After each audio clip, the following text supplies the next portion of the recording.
کون سے جانوروں کی قربانیاں نہیں ہوتی؟ کیا مطلب کون سے جانوروں کی قربانیاں نہیں ہوتی؟ شکاری جانور کی قربانی نہیں ہوتی، چاہے حلال ہو۔ آپ ہرن کی قربانی نہیں کر سکتے، مارخور کی نہیں کر سکتے، 12 سنگے کی نہیں کر، کوئی 13 14 15 سنگا ہو یہ آپ نہیں کر سکتے۔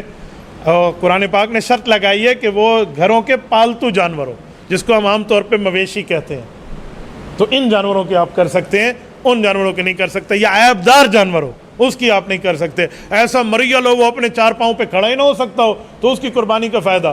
پچھلے سال کا مسئلہ ہے، میں نام لیے بغیر بتاتا ہوں، ہمارے علاقے کے ایک شخص ہے، اس نے مسئلہ پوچھا، مولانا میرے پاس جانور ہے بیمار، تو میں چاہتا ہوں اس کو پہلے دن ہی ذبح کر دوں، افضل ہی ہے۔ تو میں نے کہا پہلے دن تو ثواب زیادہ ہے۔ تو اس کے بھائی نے کچھ ٹائم بعد فون کیا کہ مولوی صاحب اس نے آدھا مسئلہ بتایا، آدھا نہیں پورا نہیں بتایا، آدھا چھپا لیا۔ میں نے کہا کیوں؟ کہتے ہیں اتنا مریال ہے، پتہ نہیں فجر دی نماز تک تگزی کہ نہ تگزی، صبح تک تو مر جائے گا۔ تو آدھی بات بتاتے ہیں بھائی، بندہ پوری بات بتائے۔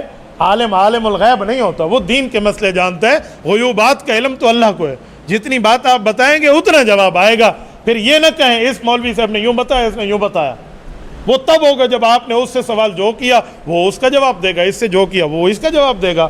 تو جیسا بیان ویسا جواب ہوتا ہے۔